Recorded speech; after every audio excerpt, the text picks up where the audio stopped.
Gimana tidurnya tadi malam? Memimpikan GCP? Ya, karena hari ini hari terakhir dan kita akan ada ujian setelah ini ya.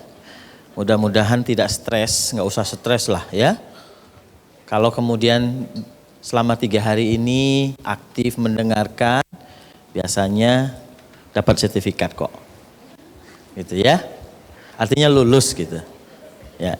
Oke, kita bagi kelompok ya, 1 sampai 4. Kita akan diskusi 4 topik saja. Yang pertama mengenai informed consent. Setelah itu kita akan berbicara mengenai 3 manajemen.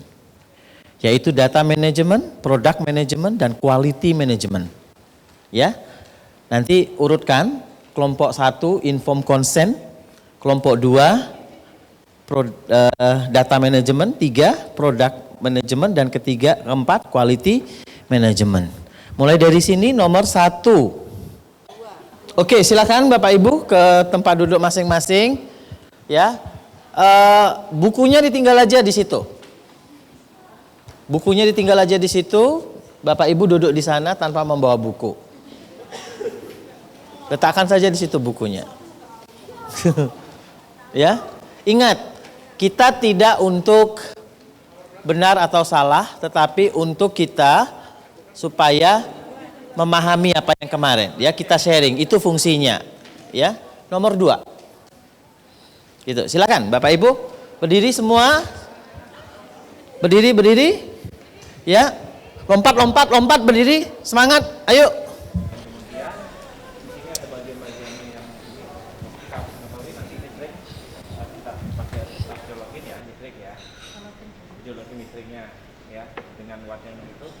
Di sini ada kopi, kebetulan kalau buku nggak akan mungkin bisa ya. Dan di sini kita ada tetap tempat air ya, air mineral yang istilahnya sudah bisa langsung diminum, jadi bukan air mentah yang dari sumur atau dari apa, jadi bisa langsung diminum, langsung menyesuaikan. Berarti kalau saya masukin air es boleh Bang? Boleh, nggak apa-apa. Tapi nanti di sini akan menyesuaikan, bisa, karena dia harus butuh air. Nah di sini ada sebentar ke pegang gelas dengan tangan. Ya, mohon maaf, kita tunggu ya. Sampai nanti ada tulisannya dia ready to use. Tombol warming up yang sebelah ini.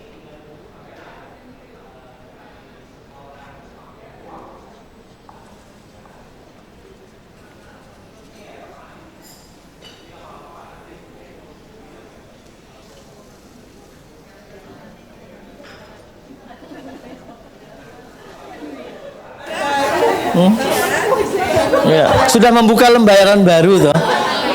Ini kan harga yang masuk kertas. Saya yang masang loh. Oke. Ya. Iya, sampai 10 halaman enggak? Bayangin. Ya, kertasnya sampai kurang 10 halaman menulisnya, saking banyaknya. Oke. Ya, jarang-jarang kok ingat semua gitu ya. Ya, oke. Kita diskusi dulu ya. Ini kelompok 1 mau presentasi mengenai informed consent. Yang lain silahkan menambahkan seperti kemarin. Jika ada yang dirasa ada poin-poin yang penting yang belum disebutkan. Ya, kami dari grup 1 menyampaikan tentang informed consent.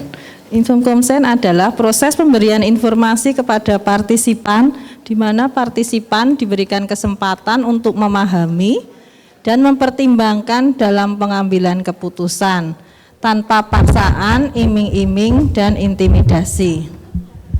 Syarat untuk pemberi keputusan informed consent itu berdasarkan kompetens dan kapasitas, capacity. Kemudian elemen-elemen dalam informed consent,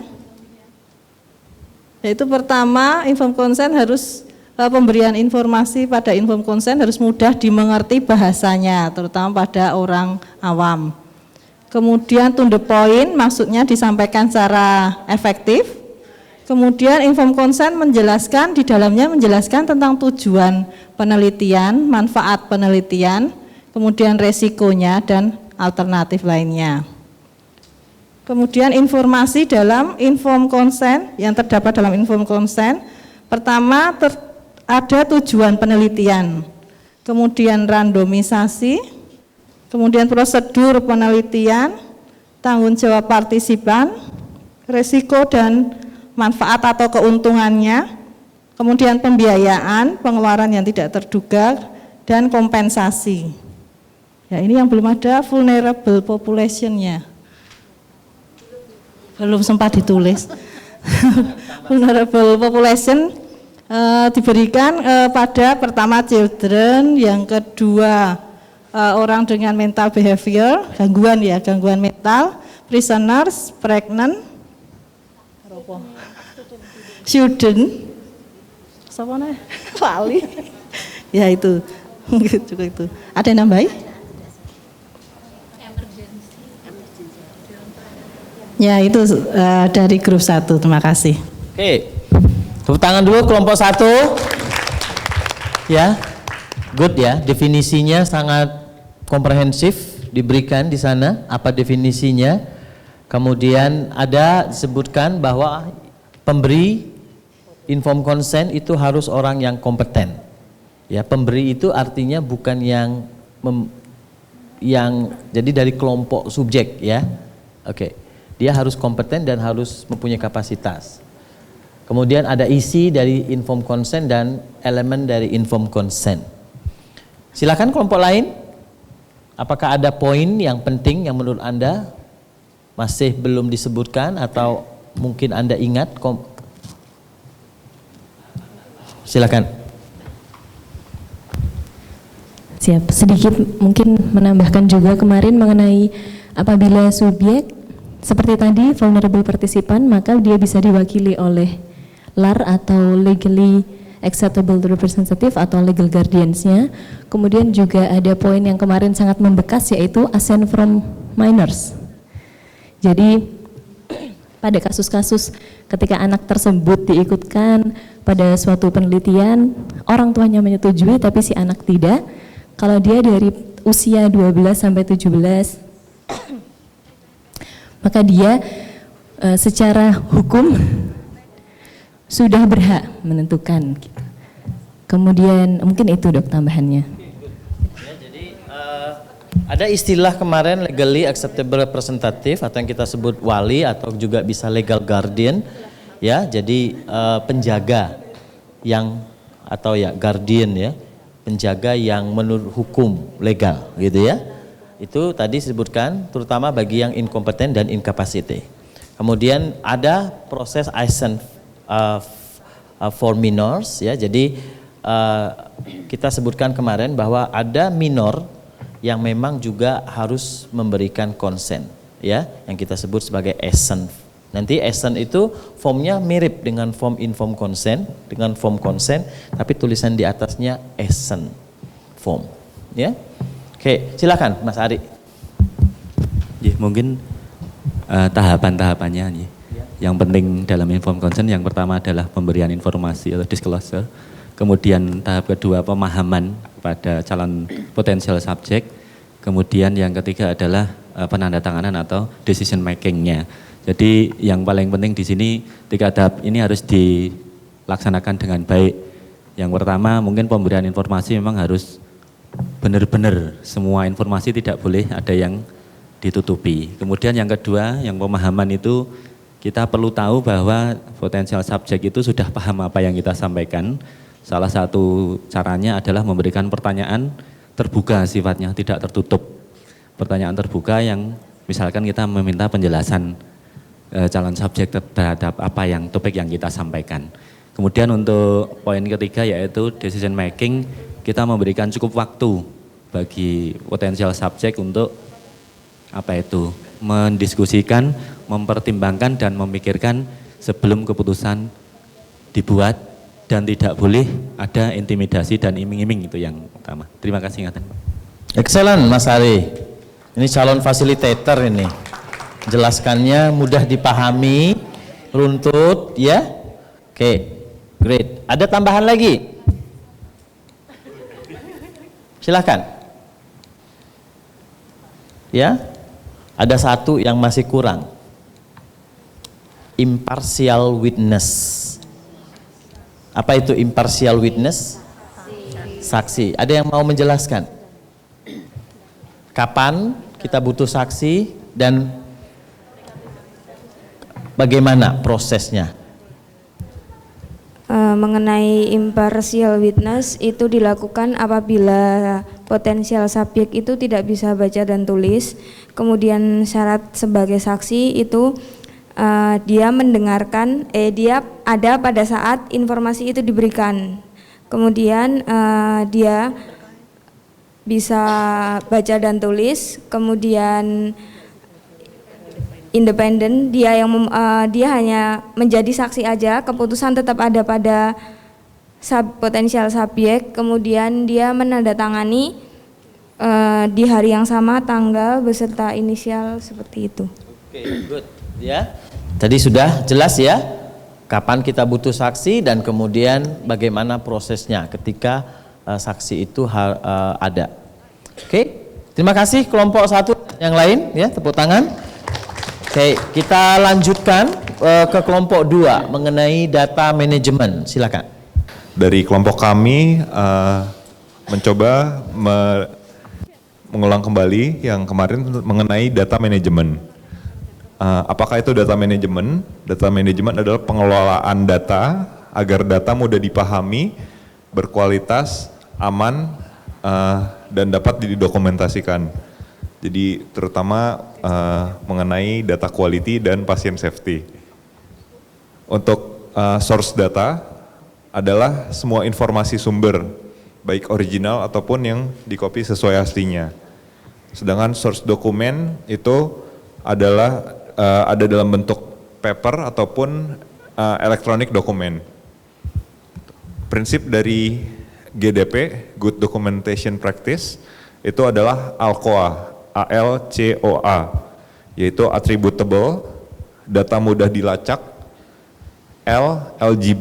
legible, data mudah dibaca, jadi jelas, kemudian C, contemporaneous, jadi segera direkam, saat dilakukan segera ditulis, O, original, data harus asli, dan kalau ada koreksi, data yang originalnya harus tetap terbaca. Dan A, akurat, datanya harus akurat. Untuk prinsip data handling, itu data harus disimpan di tempat yang aman, jadi bebas dari bahaya api, air, dan pest, dari rayap, jamur, tikus, dan sebagainya. Kemudian pada data fisik itu lemari harus dikunci, aksesnya harus dibatasi, hanya orang-orang tertentu saja yang bisa mengakses. Sedangkan untuk data elektronik itu harus di backup dan ada passwordnya. Passwordnya pun juga hanya orang tertentu saja yang bisa membuka. Kemudian setelah penelitian selesai, maka dokumen akan disimpan di pihak yang terpercaya. Pada RV3 kemarin kita dengan Indo Arsip, dan untuk pemusnahannya itu sesuai dengan SOP, bisa 5 tahun hingga 15 tahun atau lebih. Ya, sekian dari kami, terima kasih, mungkin bisa ditambahkan. Oke, terima kasih kelompok 2 ya, diskusinya komprehensif. Ada masukan, tambahan? Masih belum disebutkan di sini. Kemarin ada yang kita sebut sebagai SDV. Apa itu? Source Document Verification. Ada yang bisa menjelaskan apa itu? Source Document Verification? Bu Sugeng, silakan. Bukan, source Dokumen verification kemarin? Bukan dokumen kontrol, source document verification. SDV. Hah? Gimana Bu Salma? Evaluasi dan verifikasi. Jadi ada data harus dievaluasi, kemudian diverifikasi. Oke. Dari apa ke apa verifikasinya? Ya. Kemarin Dokter Yaya menyebutkan bahwa semua data yang ada di CRF itu akan diverifikasi ke dalam source document. Itu namanya source document verification. Memverifikasi data yang tertulis di CRF dengan dokumen sumbernya. Ya, itu akan ada itu nanti proses itu. Ya. Nah ini nanti CRF completer akan selalu berhubungan dengan source document verification ini. Ya, oke. Yang kedua, kemarin ada disebutkan audit trail. Apa itu audit trail? Bisa dilacak gimana maksudnya bisa dilacak? Kalau dia dimodifikasi harus bisa dilacak motifnya siapa, kapan. Ya. Ya, terima kasih. Saya akan mencoba menjawab. Jadi audit trail itu sebuah sistem di mana kita bisa melihat kalau misalnya ada dokumen yang dimodifikasi, kita bisa tahu siapa yang memodifikasi itu, kapan dimodifikasi, dan apa yang bagian mana yang dimodifikasi. Ya. Terima kasih. Jadi umumnya audit trail itu ada pada elektronik. Ya. Gitu. Jadi kadang-kadang kita punya data, kita masukkan, kemudian kita ubah. Nah, maka software yang digunakan untuk proses tersebut harus mampu melihat kapan data dimasukkan, oleh siapa dia dimasukkannya. Kalau diubah, kapan dia diubah, menjadi dari angka berapa ke angka berapa dia diubah, dan seterusnya. Itu yang kita sebut audit trail. Dan nanti elektronik CRF kita itu akan ada audit trailnya. Oke? Jadi nanti pengisi CRF ya, kalau kemudian melakukan perubahan-perubahan di situ, nanti semua PI itu bisa melihat data itu kapan diubah oleh pengisi CRF. Dan setiap pengisi CRF nanti akan ada password. Sehingga ketika dia memasukkan username dan password, maka automatically namanya tercatat di situ ketika dia mengubah atau memasukkan data. Langsung tahu bahwa itu dimasukkan oleh si ini. Ya. Nanti juga ketika kemudian Anda memasukkan pagi hari, bisa terlihat bekerjanya di pagi hari. Kalau kemudian Anda bekerjanya di sore hari, saya bisa melihat Anda memasukkannya pada sore hari. Oke? Jadi ini semua akan ada proses yang disebut audit trail. Ya, jadi kita tidak bisa kemudian mengatakan bahwa ini aslinya nggak saya ubah-ubah. Karena apa? Karena rekam jejas, namanya audit trail itu rekam jejas. Dari data itu ada di software itu. Oke, jadi kita nggak bisa kemudian bermacam. PI nggak boleh mengubah data. Jadi PI nanti bisa ada username dan password, tetapi ketika diklik datanya tidak bisa mengubah apapun. Yang bisa mengubah data itu nanti hanya pengisi CRF dan monitor. Oke, jadi hanya yang lain tidak bisa. Ini kita protect ya data itu sehingga nggak akan ada orang yang bisa mengotak-atik data tersebut. Oke, good. Terima kasih kelompok 2 ya. Oke, good. Sekarang kelompok 3 mengenai investigator medicinal product management. Pelajari bersama untuk manajemen IMP, yaitu secara definitif sebuah produk medis ya yang digunakan dalam sebuah studi atau penelitian klinik. Sedangkan manajemen IMP sendiri adalah suatu proses atau kegiatan di mana kita menata kelola dari produk medis tersebut yang digunakan dalam penelitian, yang meliputi dari proses penerimaan penyimpanan, pendistribusian, penggunaan, sampai ke pemusnahan IMP tersebut. Dalam manajemen IMP, semua atau setiap tahapan ini harus patuh dan sesuai dengan SOP yang telah dibuat atau sesuai dengan protokol dari studi yang telah ditetapkan sebelumnya.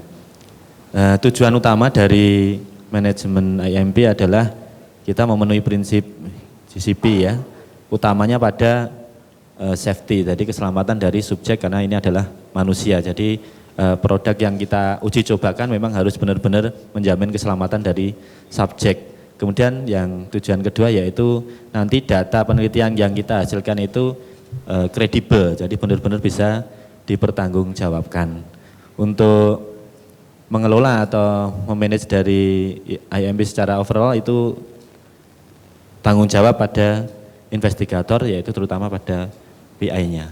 Sebelum digunakan, tentu saja sebuah produk medis yang akan diuji cobakan itu melalui proses yang panjang di pabrikan ya, dengan menggunakan standar GMP ya, jadi standar yang cukup bagus. Jadi di bidang di investigator bertanggung jawab di manajemen produknya IMP, manajemen IMP-nya, kalau di manufakturnya di pabriknya yang bertanggung jawab.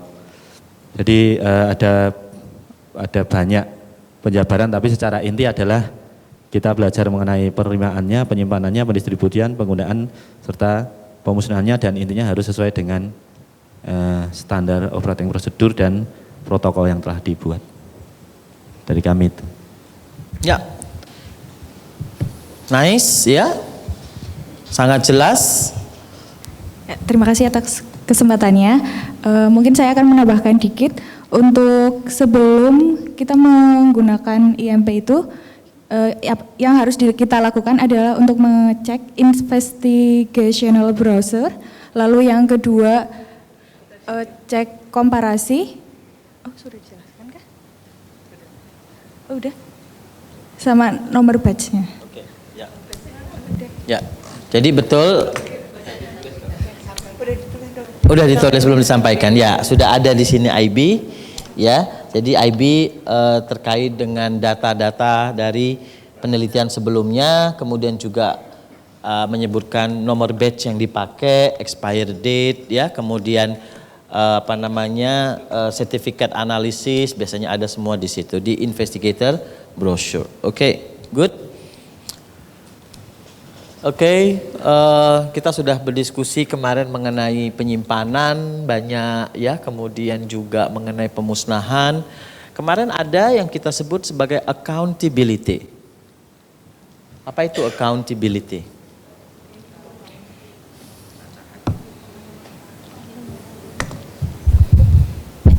Ada yang bisa memberikan? Apa itu accountability? Silahkan. Aduh. Penghitungan produk yang digunakan, ada accountability individual sama general. Kalau individual tuh misalnya partisipan telah menggunakan berapa produk dihitung, sedangkan kalau general seberapa banyak semua IMP yang digunakan. Very good ya. Jadi harus ada dokumentasi dan harus ada pencatatan ya yang jelas mengenai penggunaan obat, baik pada individu pasien maupun secara keseluruhan obat tersebut atau vaksin tersebut. Oke, very nice. Oke, terima kasih kelompok 3. Kita lanjutkan kelompok terakhir adalah mengenai quality management. Silakan. Silakan. Bismillahirrahmanirrahim. Ya. Assalamualaikum warahmatullahi wabarakatuh. Waalaikumsalam. Di sini saya mohon izin menyampaikan untuk key point dari quality management system yang kemarin telah disampaikan. Yang pertama, quality management pada prinsipnya adalah apa yang kita lakukan untuk mencapai kepuasan. Di mana ketika nanti kepuasan ini akan menghasilkan kebahagiaan. Contoh, kursi yang diduduki ibu-ibu belum memiliki tingkat kepuasan yang diinginkan. Ya, nanti bisa kita ajukan ke hotel untuk bisa diperempuk atau ditambah. Untuk, ya, mohon maaf, saya sejujurnya agak deg-degan. Untuk dua hal yang kemarin ditekankan adalah mengenai QA dan QC atau Quality Assurance dan Quality Control. Perbedaannya ini nanti mungkin mohon maaf apabila ada yang terbalik. Quality Assurance kita lakukan untuk membuilding quality atau membangun kualitas yang dilakukan sebelum penelitian, jadi mulai dari designing-nya hingga nanti conducting-nya, dia dilakukan untuk mencegah agar tidak terjadi errors atau discrepancies. Sementara untuk quality control dilakukan durante hingga nanti akhir, di mana ketika nanti ada error maka kita lakukan corrective act, kemudian kita cegah agar tidak ada recurrence atau terulang kembali kesalahan tersebut. Kemudian untuk tipe-tipe dari quality control yang kita lakukan atau quality management yang kita lakukan, ada yang pertama yaitu monitoring, kemudian yang kedua adalah audit, proses audit, dan yang ketiga adalah proses inspection. Untuk monitoring, responsibility-nya terletak pada sponsor, sementara untuk audit ada di badan independen, sementara untuk inspection ada di regulatory authorized yang ada di negara atau wilayah tersebut. Dalam hal ini di Indonesia kita ada di Badan POM. Kemudian untuk melakukan quality management ini karena begitu banyak hal yang dilakukan, maka kita berusaha untuk memprioritaskan mana wilayah yang berisiko. Nanti ada di halaman selanjutnya. Tapi apabila nanti telah terjadi kesalahan, kita lakukan apa yang dinamakan dengan RCA atau root cause analysis. Bisa kita lakukan dengan fishbone, jadi kita melihat diagram tulang ikan, apa yang akhirnya menyebabkan error tersebut, kemudian bisa kita lakukan corrective act-nya, atau bisa juga kita lakukan dengan kemarin ada diagram Pareto. Nah, untuk menentukan mana bagian-bagian yang berisiko, kita identifikasi potential risk-nya. Kita lihat dari seberapa mungkin resiko itu terjadi dan seberapa berimbaskah ketika resiko itu terjadi dalam hal yang kita lakukan. Di sini ada impact dan likelihood. Kita akan memprioritaskan pada bagian yang nilainya semakin tinggi karena berarti ini adalah area prioritas. Dia akan sangat mempengaruhi jalannya penelitian dan sangat mungkin terjadi. Kemudian berapakah persen error yang diperbolehkan? Kemarin kebetulan saya yang menjawab. 15 ya, terima kasih sudah diingatkan ya. Yang ternyata harusnya adalah 0. Tapi bukan berarti bahwa 0 itu kemudian kita mungkin, apakah mungkin seorang manusia ya tidak pernah melakukan kesalahan? Tidak mungkin, tapi kita harus memiliki 0% attitude, 0 error attitude, di mana ketika kita mendapatkan kesalahan ya kita siap untuk memperbaikinya. Di mana 0 error attitude ini endingnya semua quality control management system ini adalah untuk improvement atau perbaikan. Jadi kita mulai dari development study protokolnya sebelum kita melakukan penelitian, ketika kita mengconduct atau melaksanakan yang kita lakukan tersebut, kemudian kita selalu melakukan quality control dan quality assurance di dalam QMS atau quality management system hingga selalu terjadi improvement. Ini berputar terus. Di mana QMS ini akan membahas, kemarin ada banyak sekali dan mungkin ada yang salah di dalam lingkaran, mulai dari people-nya, produknya, mulai dari equipment yang digunakan, mulai dari kemudian kita mereview lagi, kita melihat prosesnya, SOP-nya, kita melihat dokumen-dokumennya apakah sudah lengkap, hingga kita juga melihat apakah fasilitasnya memadai. Mungkin sekian, terima kasih banyak. Wassalamualaikum warahmatullahi wabarakatuh. Excellent. Saya kira tidak ada yang terlewat. Ya, padahal sesi terakhir, sesi ngantuk, sesi capek gitu ya. Tapi ternyata ingatannya luar biasa. Oke, terima kasih. Saya kira sesi rekapnya berhasil dengan sukses. Ya, kita kembali ke tempat duduk. Oke. Kita akan lanjutkan ya. Dari semua sesi yang kemarin, sesi safety management yang akan kita diskusikan ini merupakan sesi yang paling sulit. Hari pertama, hari kedua, itu level kesulitannya nggak begitu. Tapi ini agak sedikit sulit untuk dipahami. Sehingga saya minta Bapak Ibu agak sedikit fokus, ya. Karena begitu banyak definisi, begitu banyak terminologi, ya. Kalau mungkin yang biasa praktek, mungkin para dokter, mungkin bisa dengan mudah nanti. Tetapi bagi teman-teman yang istilah-istilah medis ini kurang begitu paham, nanti akan kita jelaskan secara detail sehingga teman-teman semua juga paham, ya. Istilah ini akan sering sekali kita pakai pada saat uji klinik ini. Jadi kalau kita istilah adverse event itu agak beda kalau kita mengatakan efek samping, ya. Jadi ini bahasa di Indonesia pun kita tidak menerjemahkan adverse event, tetap disebut AE. Kemudian ada yang kita sebut sebagai serious adverse event, dan kemudian ada yang kita sebut adverse drug reaction atau ADR. Kita akan familiar terhadap terminologi causality assessment, menilai causality, hubungan sebab akibat antara event dengan produk yang diteliti. Kemudian juga mengapa pentingnya kita melakukan pelaporan dan juga bagaimana format dan proses dalam melakukan pelaporan. Oke. Kenapa kita memonitor safety?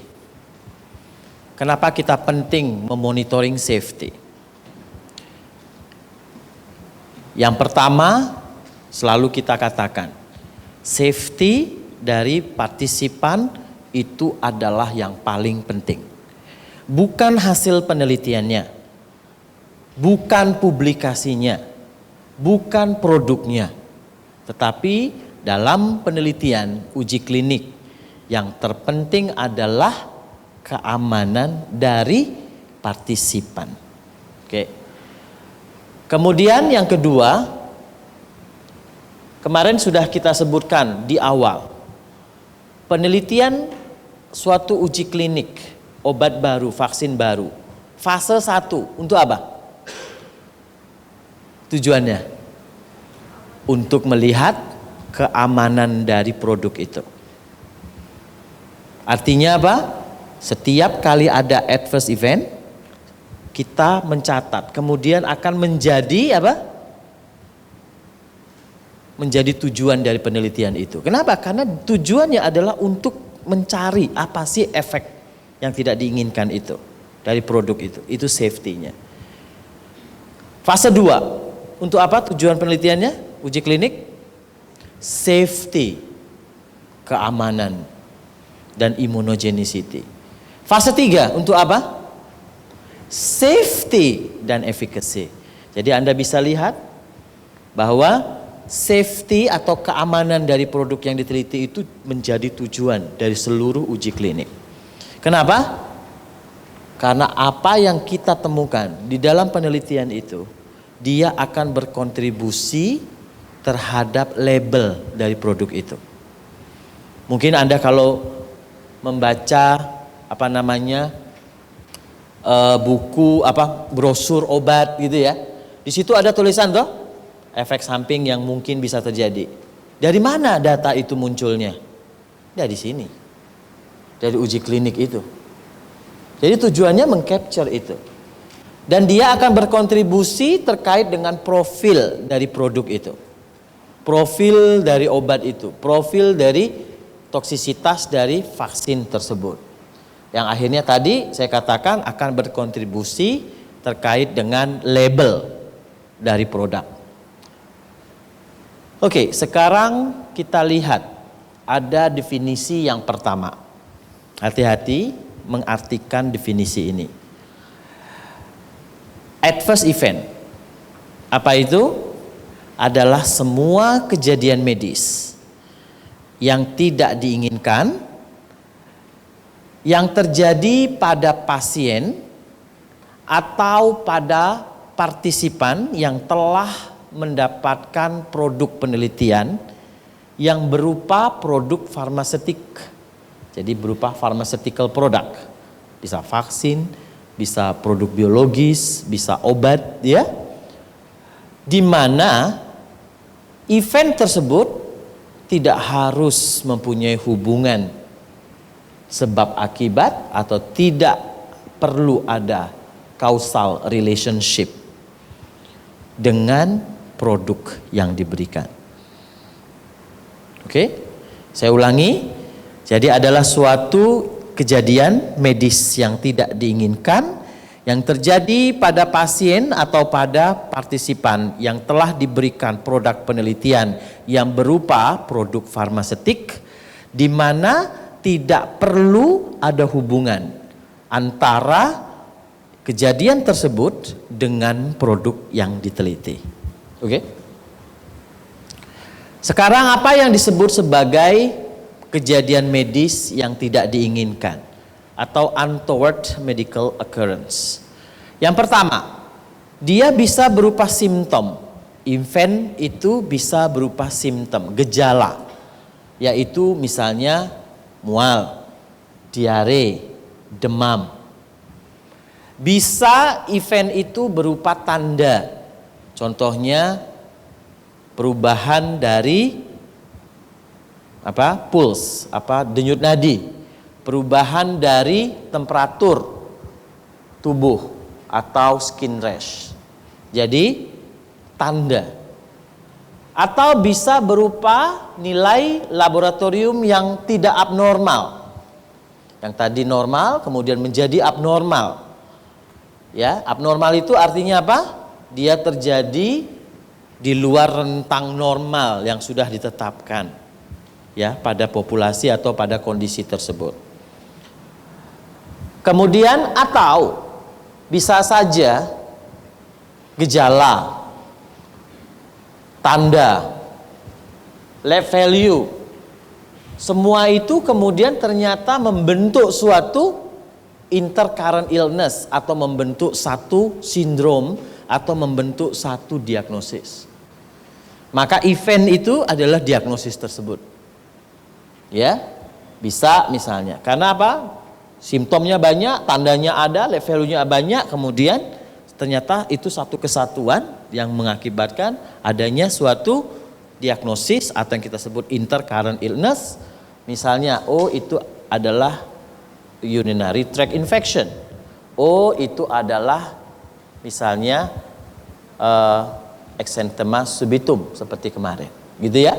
Jadi inilah yang kita sebut kejadian medis yang tidak diinginkan. Nah, yang paling penting di dalam adverse event itu adalah adanya temporal association. Apa itu temporal association? Adanya asosiasi temporality. Di mana ini maksud temporality itu? Kejadian atau event tersebut itu terjadi setelah produk penelitian itu diberikan. Contoh, ini penelitian dimulai, obatnya diberikan, 1 hari setelah obat itu diberikan, kemudian orang itu mengalami bronkitis, orang itu mengalami ulcer. Maka bronkitis atau ulcer ini disebut sebagai adverse event. Oke? Paham? Kejadian medis yang tidak diinginkan. Tadi kejadian medisnya apa? Yang penting ada temporal association. Yang kedua, adverse drug reaction. Apa itu adverse drug reaction? Adalah semua respon yang tidak diinginkan dari suatu produk medis. Dalam hal ini juga adalah produk penelitian yang terkait dengan semua dosis, ya, related to any dose. Mau dosis kecil, mau dosis sedang, mau dosis tinggi, itu ada semua reaksi yang terjadi pada semua tingkatan dosis, dan reaksi itu respon yang tidak diinginkan. Jadi sebetulnya dia juga adverse event, ya, pada semua jenis dosis. Namun, hubungan sebab akibat antara produk medisin ini atau obat atau vaksin atau produk penelitian tersebut, hubungannya masih belum bisa disingkirkan. Artinya hubungannya masih mungkin ada. hubungan sebab akibat. Maka itu yang kita sebut adverse drug reaction. Oke? Masih ingat kemarin kita menyebutkan ada suatu dokumen esensial yang disebut sebagai investigator brochure. Investigator brochure itu berupa kompilasi dari hasil penelitian atau kompilasi data dari produk yang kita teliti, baik itu data klinis maupun data non klinik. Artinya hasil penelitian dari animal model, mungkin dari manusia, dari hewan, in vitro, in vivo dan sebagainya. Dia menggambarkan farmakokinetik, bioavailability, interaksi, keamanan dan efficacy. Mengapa kemarin kita harus mempelajari investigator brochure? Karena dari data-data sebelumnya inilah kita biasanya mengenali mana suatu kejadian medis yang tidak diinginkan tersebut yang mungkin ada hubungan dengan produk yang kita teliti. Sehingga dengan kata lain, investigator brochure itu menjadi guide kita untuk mengenali apa adverse drug reaction yang bisa terjadi pada pemberian produk tersebut. Oke? Nah, sekarang kita diskusi dulu supaya paham. Yang pertama, ID BBL 013 berpartisipasi dalam suatu uji klinik dan telah menerima 2 dosis produk penelitian. Oke? Dalam perjalanan menuju klinik untuk mendapatkan dosis ketiga, subjek ini jatuh dari motor dan mengalami cedera otot atau muscle sprain. Bahasa Indonesianya keseleo. Apa event ini? Apakah suatu adverse event? Apakah suatu adverse drug reaction? Atau bukan adverse event dan bukan adverse drug reaction?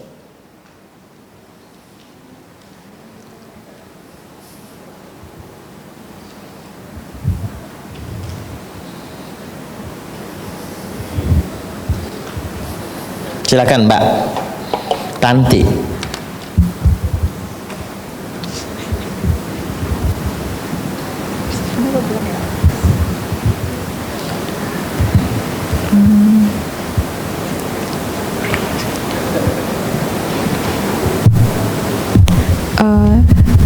Sepertinya bukan adverse event, karena adverse event itu setelah diberikan produk, pasien itu mengalami gejala walaupun tidak ada hubungannya dengan produk itu. Ini berarti bukan? Sebenarnya bukan. Bukan adverse event.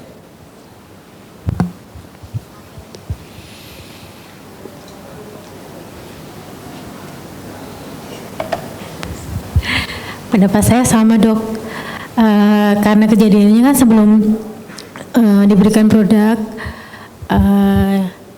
ada tidaknya berhubungan dengan produk karena kejadiannya sebelum diberikan produk jadinya bukan AE. Bukan AE, oke.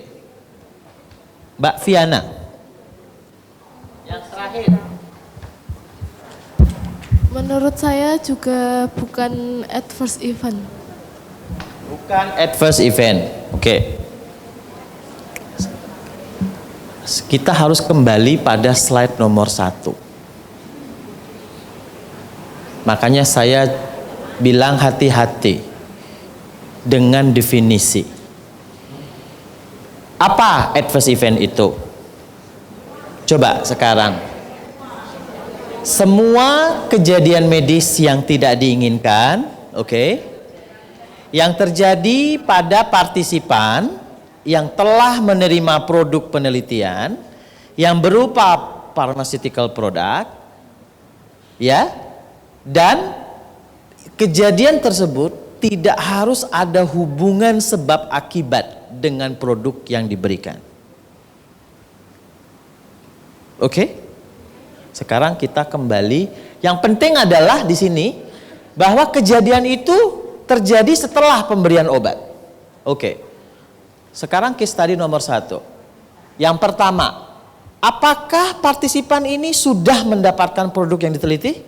Sudah. Berapa dosis yang diberikan? 2 dosis.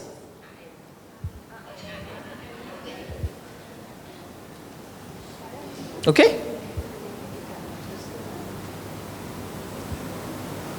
Mbak Viana, kenapa? AE.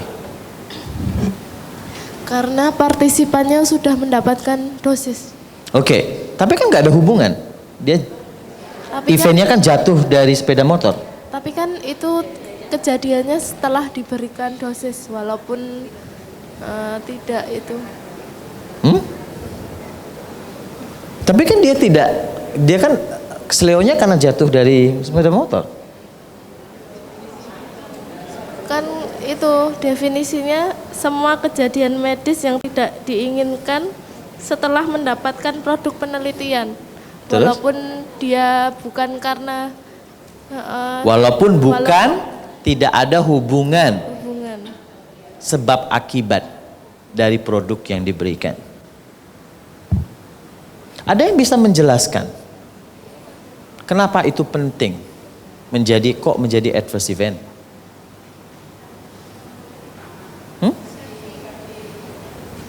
Gimana?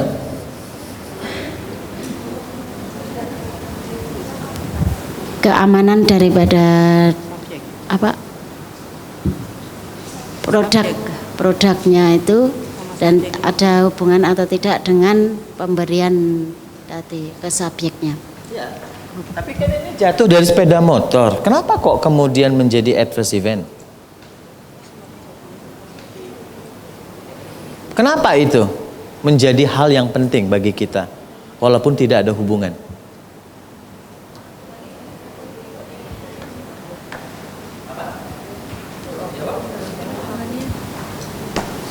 Jadi yang terpenting itu adalah kita menjaga keselamatan pasien.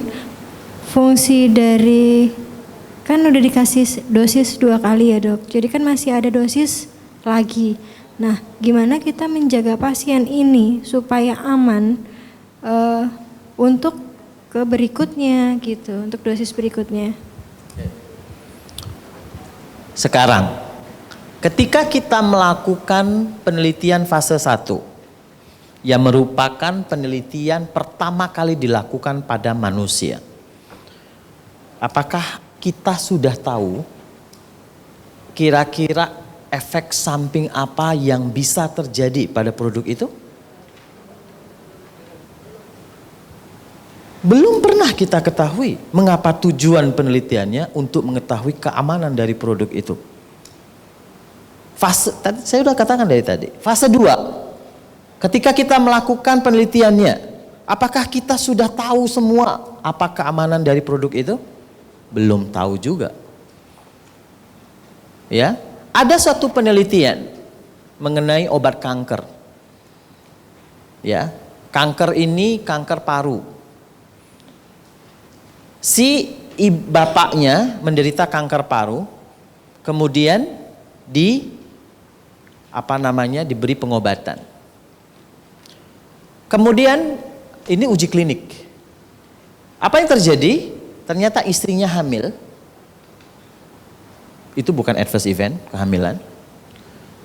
Kemudian anak yang dilahirkan itu ternyata jarinya itu kehilangan 1.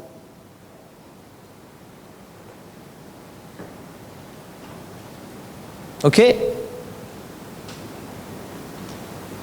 Apakah di investigator brosur ada mengatakan bahwa kalau istrinya hamil nanti kemudian anaknya akan lahir seperti itu? Tidak pernah tahu. Pada saat kejadian itu, apakah kita merasa itu ada hubungan?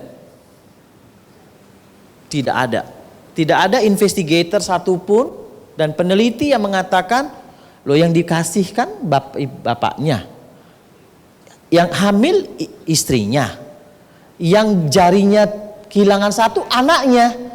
Ini hubungannya sama bulat gitu, nggak mungkin gitu. Gitu tuh? Apa yang terjadi? 3 bulan setelah itu terjadi lagi di tempat lain. 2 bulan setelah itu terjadi lagi di tempat lain. 6 bulan 3 kasus yang sama.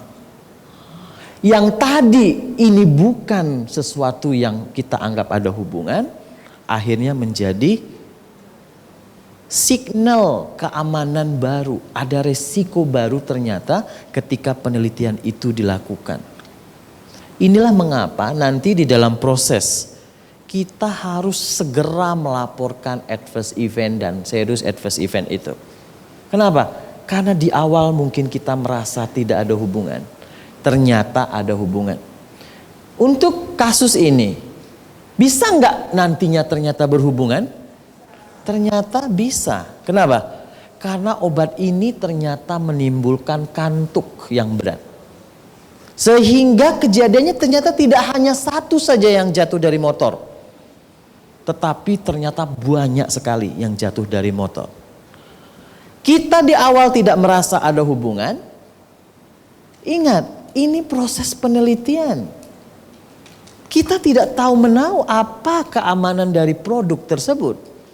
Mengapa saya katakan tadi di informasi di awal bahwa safety management itu penting, karena disitulah kita mengcapture data keamanan dari produk yang akan kita teliti. Inilah namanya penelitian. Kalau sudah tahu ya nggak usah diteliti kan? Kita belum tahu menahu. Jadi jangan pernah hal yang seperti ini, kasus seperti ini, kemudian kita katakan, oh nggak apa-apa, itu nggak ada hubungan, nggak usah dicatat juga nggak masalah. Ini uji klinik. Kita tidak tahu menahu mengenai produk yang diteliti. Makanya itulah resiko. Ingat kemarin pada saat informed consent, saya sebutkan bahwa kita akan reconsent ulang pasiennya jika dalam perjalanan penelitian kita menemukan ternyata ada resiko baru yang muncul. Ingat nggak kemarin? Ini kenapa? Ketika ada masalah seperti ini, apa yang dilakukan? Penelitian dihentikan sementara, protokol diperbaiki, melakukan proses mitigasi. Apa yang bisa kita lakukan kemudian supaya tidak terjadi lagi ini kasusnya? Kemudian kita informasikan, kita ubah konsennya, kita informasikan, ibu, bapak, ini ternyata ada resiko baru. Kalau bapak ibunya nanti hamil, ini anaknya bisa kehilangan 1 jari gitu, kongenital lahirnya.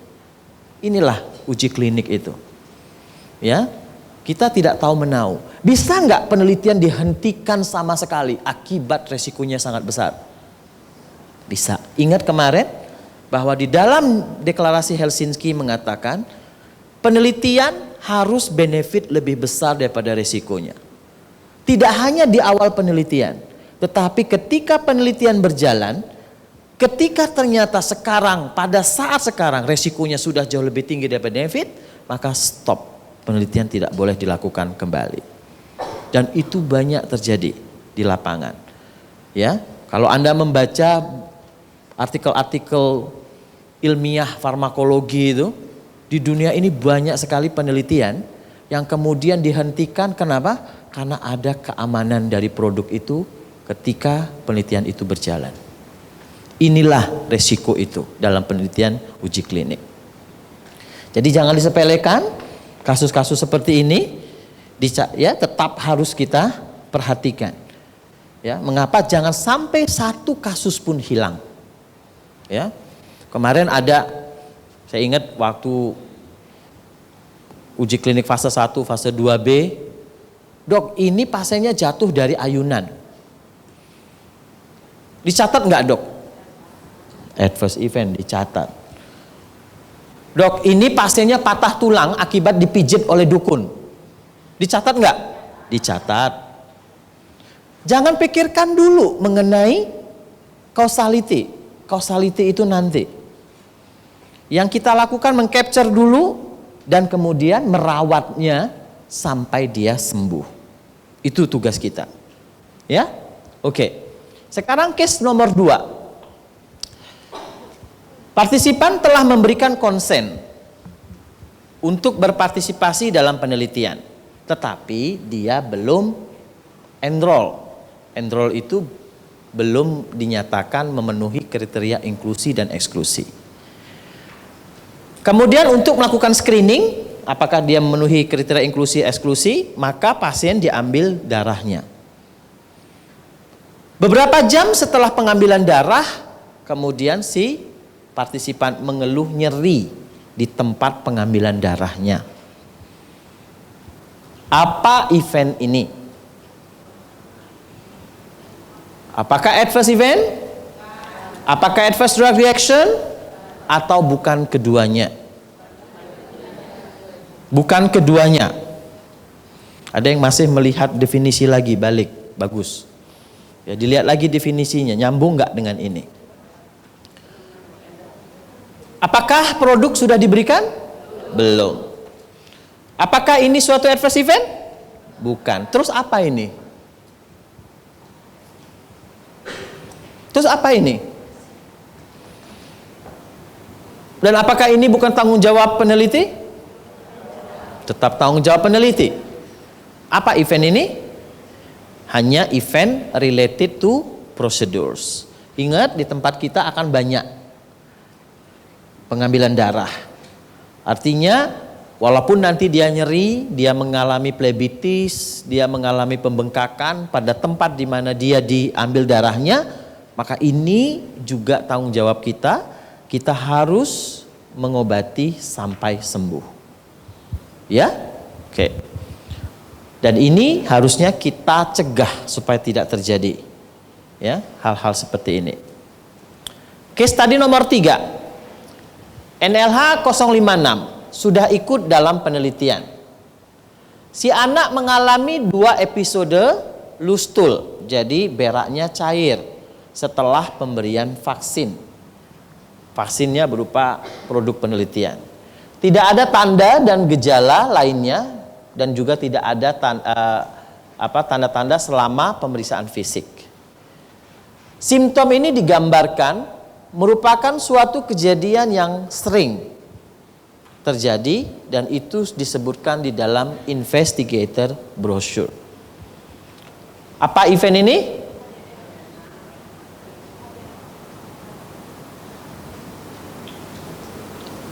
Mbak Jessica menyebutkan ADR,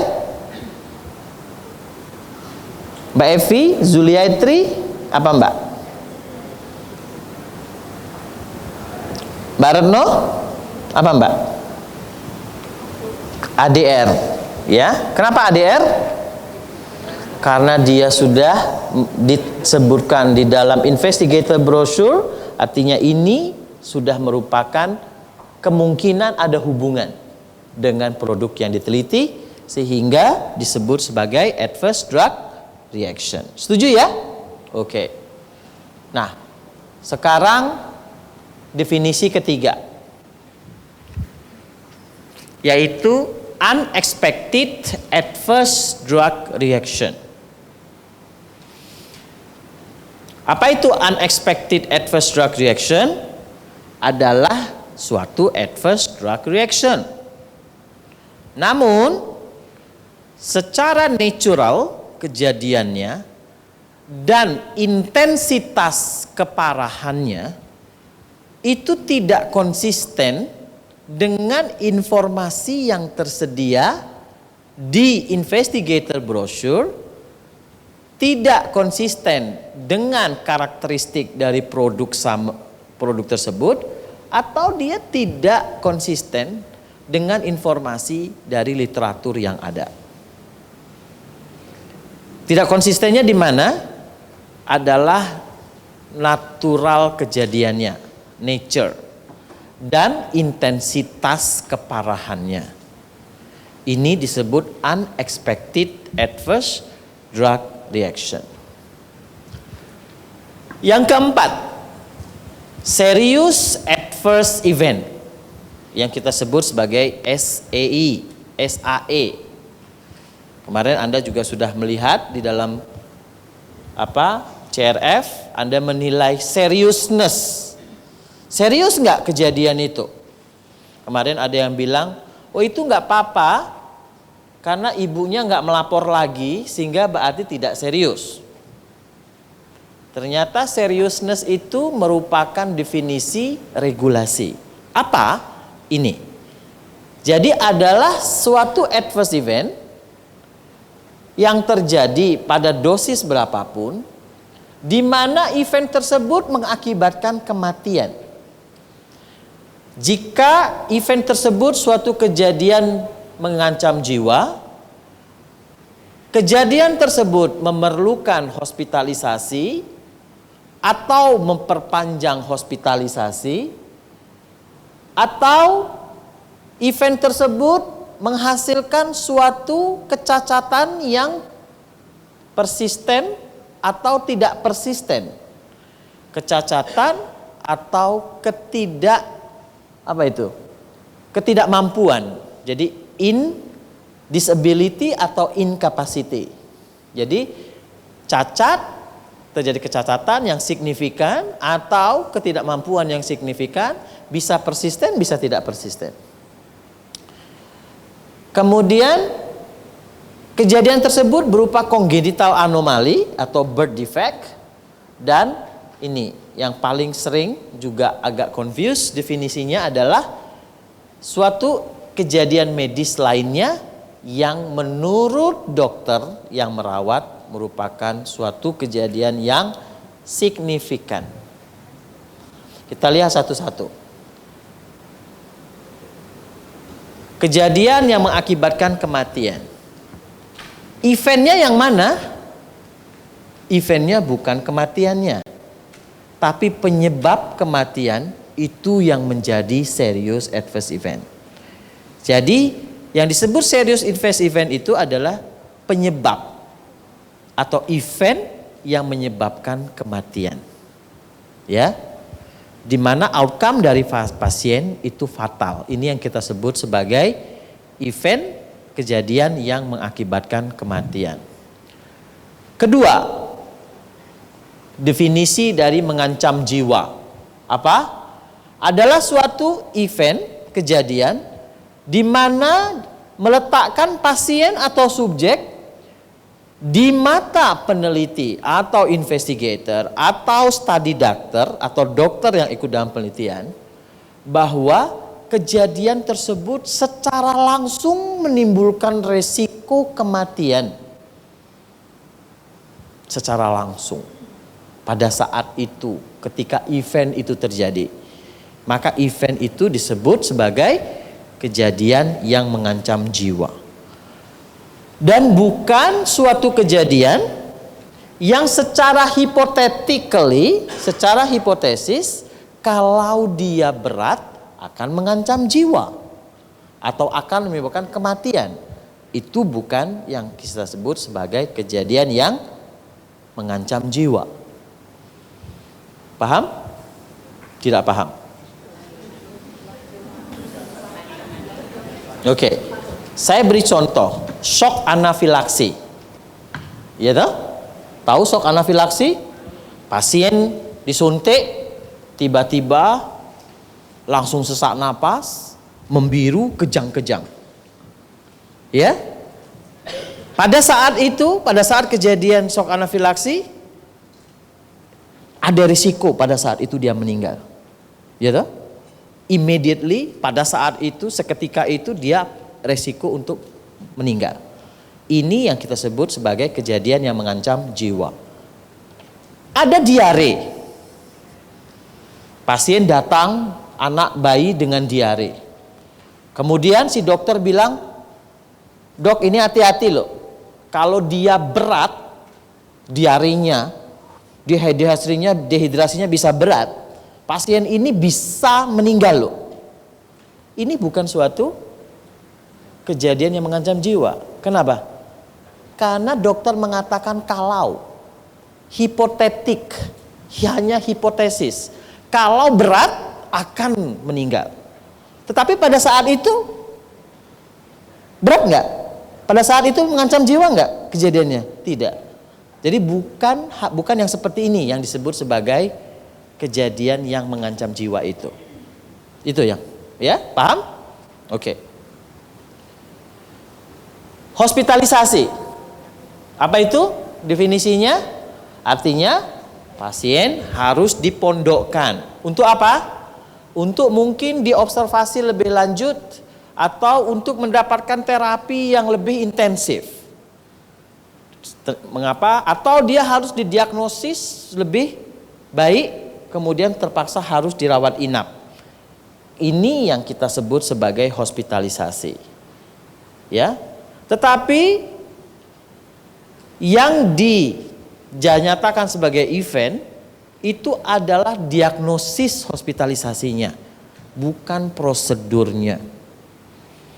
Contoh, pasien kemudian apendisitis, kemudian dia diapendektomi, ya, dioperasi. Yang ditulis eventnya bukan apendektominya, tapi apendisitisnya. Jadi diagnosisnya bukan prosedurnya. Oke. Ada hospitalisasi yang tidak termasuk serious adverse event. Apa itu? Yang pertama, ketika event tersebut atau hospitalisasi tersebut itu sudah direncanakan jauh sebelum pasien masuk dalam penelitian. Saya beri contoh di sini. Pasien itu mengalami katarak. Ya. 3 bulan lagi direncanakan untuk operasi katarak. Minggu depan pasien masuk rumah sakit. Minggu depan pasien ikut dalam penelitian. Kemudian 3 bulan lagi dia mengalami katarak dan dia operasi katarak. Maka operasi katarak ini itu dia hospitalisasi. Hospitalisasi ini bukan suatu serious adverse event. Kenapa? Karena sebetulnya sudah direncanakan jauh hari sebelum dia ikut dalam penelitian. Ini yang disebut sebagai hospitalisasi tapi bukan suatu SAE. Kenapa dia bukan? Karena tadi temporalitinya itu hangus. Ya. Kalau tadi kan setelah pemberian produk atau setelah ikut penelitian dia ada event.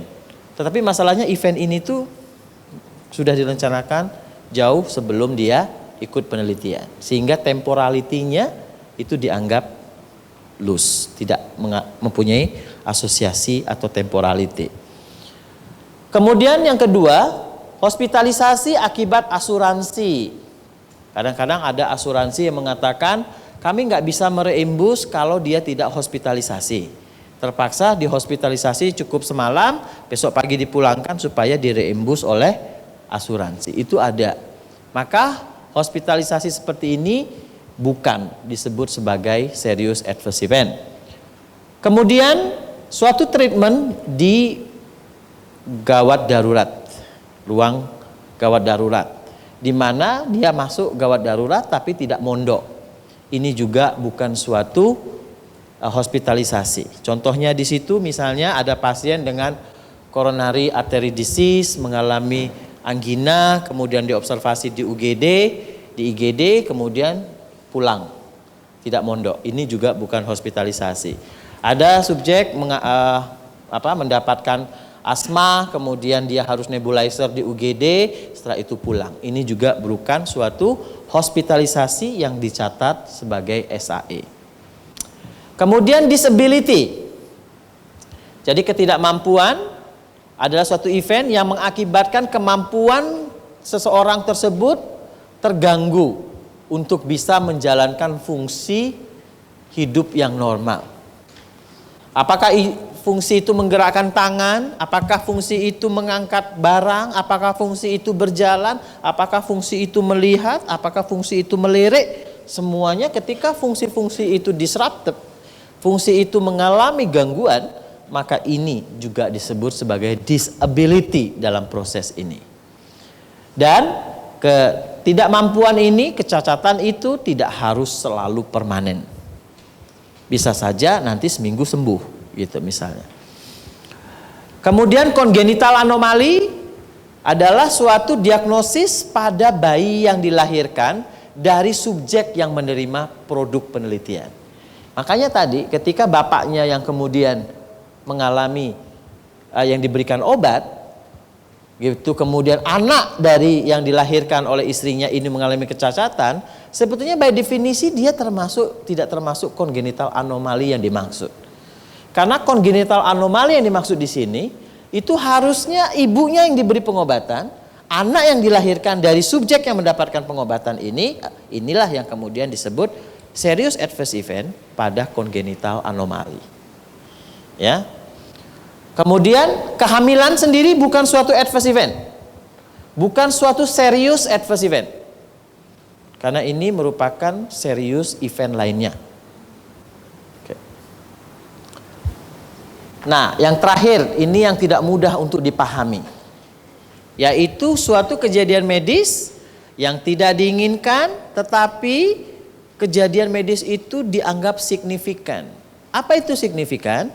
Jika kejadian itu mungkin tidak menyebabkan kematian, mungkin bukan berupa suatu life threatening, mungkin tidak memerlukan hospitalisasi, tetapi menurut dokter yang merawat bahwa kejadian tersebut harus betul-betul diperhatikan karena bisa saja mengakibatkan pasien mengalami memerlukan hospitalisasi atau diperlukan surgical intervention untuk bisa kemudian mencegah di atasnya, mencegah kematian, mencegah menjadi kasus life threatening atau mencegah dia untuk terjadinya hospitalisasi. Ini disebut medical significant event. Oke. Kita case study dulu sebelum istirahat. Case study nomor 4. AMH 305 ikut dalam penelitian dan sekarang sedang dalam trial medication, sedang di dalam pemberian pengobatan di dalam uji klinik. Pasien mengalami wheezing, sesak nafas, dan masuk rumah sakit pada pukul 9 malam. Kemudian pasien ini harus mondok di rumah sakit karena tidak adanya transportasi untuk pulang ke desanya. Apakah ini suatu AE atau suatu SAE? Mbak Hastuti.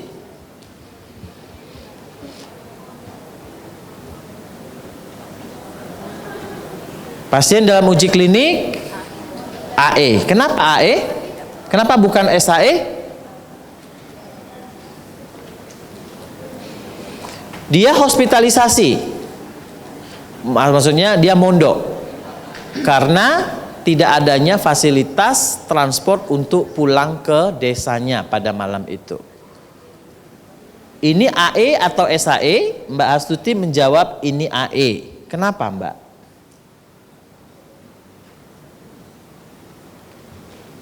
Kenapa bukan SAE?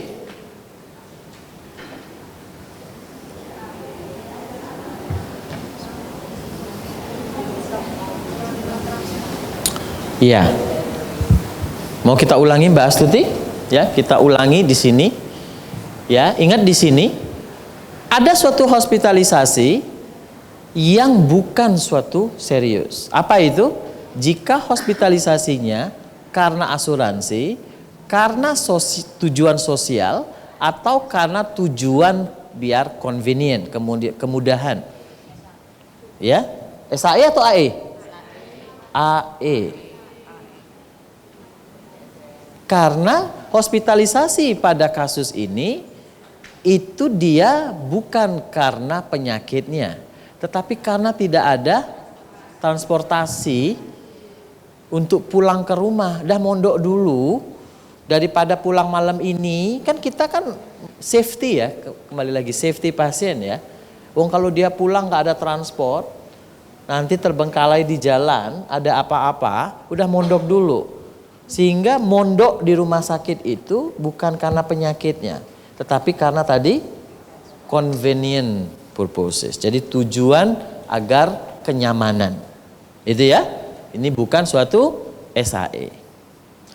Case study nomor 5. Pasien dalam uji klinik dan mendapatkan trial medication, mendapatkan medikasi obat dalam uji klinik. Dalam perjalanan menuju klinik untuk follow up, pasien mengalami kecelakaan motor. Oke? Setelah itu dia dibawa ke rumah sakit. Ingat di sini dibawa ke rumah sakit, dibawa ke UGD. Kemudian di UGD dia didiagnosis parietal cranial fracture, yaitu fraktur parietal cranial, artinya fraktur di sini nih. Ya, di kepala bagian samping. Apa ini? AE, SAE atau bukan keduanya? Mbak Lia, apa Mbak? SAE dok. Kenapa SAE? Karena dia sudah mendapatkan produk sebelumnya dan Oke, karena pasien ini dalam pemberian pengobatan dan pasien ini kejadiannya mengancam jiwa.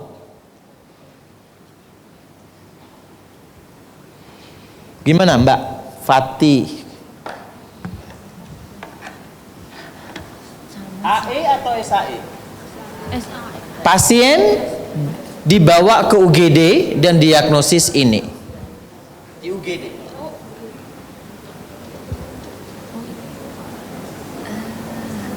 Apa Mbak?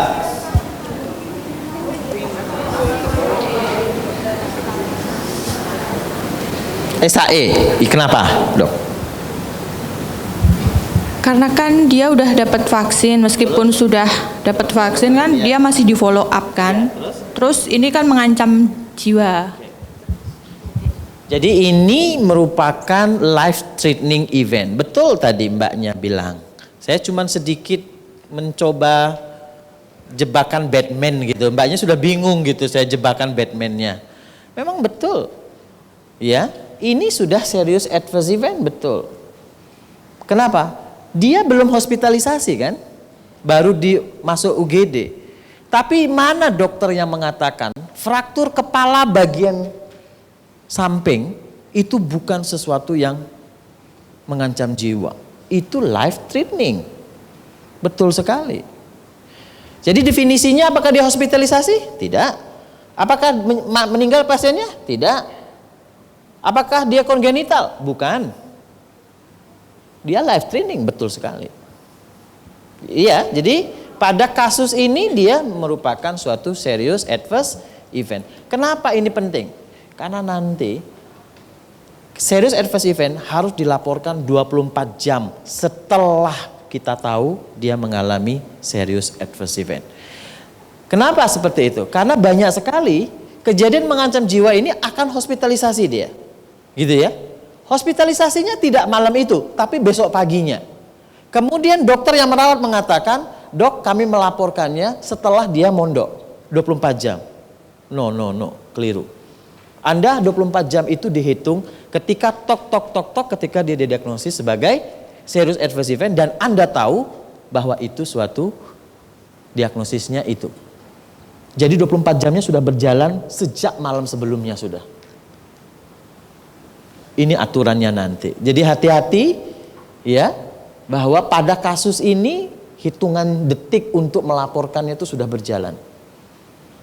Tidak kemudian dia mondok dulu baru kemudian kita laporkan.